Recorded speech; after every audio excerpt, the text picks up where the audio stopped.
Coco Martin, nagtapon ng 11 milyon. Ipinagawang bahay pinatibag. Hindi lang pala sa mga katrabaho istrikto si Coco Martin, kundi maging sa pamilya niya based na rin sa solong panayam sa kanya ni OG Diaz. Inamin ng aktor na ang mga kapatid niyang sina Ron Waldo at Ryan Martin, na gumaganap bilang Santino at Dolfo sa teleseryeng FPJ's Batang Quiapo ay walang special treatment. Nahihiya ako kasi pinasok ko sila sa Batang Quiapo, kasi baka isipin ng ibang tao na porke kapatid pinasok. Sabi ko naman ibang tao nga na tutulungan ko. Syempre diba, honestly bilang Pilipino tutulungan mo rin yung mga kapatid mo. Pero lagi kong sinasabi talaga, ayaw kong mapapahiya talaga kasi ayaw kong masira ang pangalan ko sa mga boss, diba? Ayaw ko yung baka mag-feeling sa set, or magtamad-tamaran, alam mo yun o hindi marunong umarte.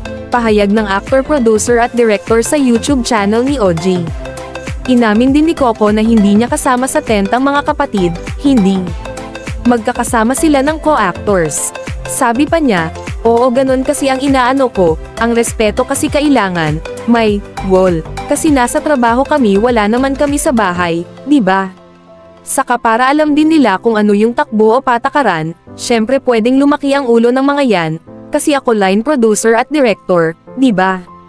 At mas lalo kayong mag-ingat kasi kapatid ko kayo at konting mali nyo lang, sa akin magre-reflect at magmumukhang kinukonsinti ko kayo.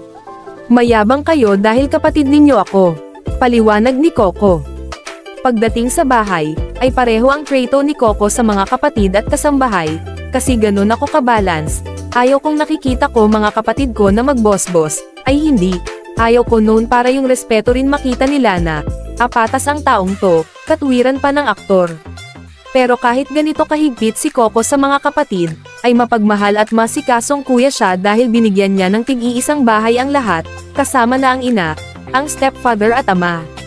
Ang paliwanag nito sa ganong setup ay, kasi yung isang factor na wala kaming magulang o hindi sila tumayong magulang sa amin, walang tatayo kundi ako.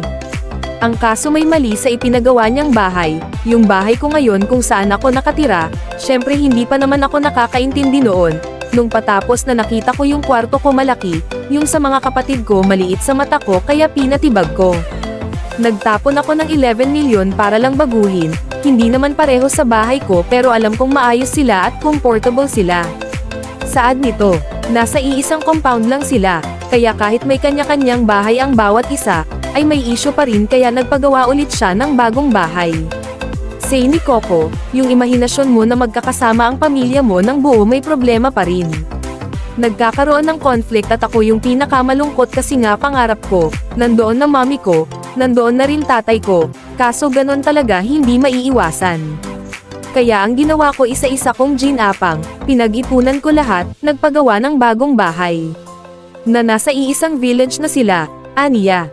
At ang bahay na tinitirhan ngayon ni Coco na na-pictorial sa isang magazine na resort style, ay solo na nito at kasama niya sa compound ang ina at ama na magkaiba ang bahay na tirahan.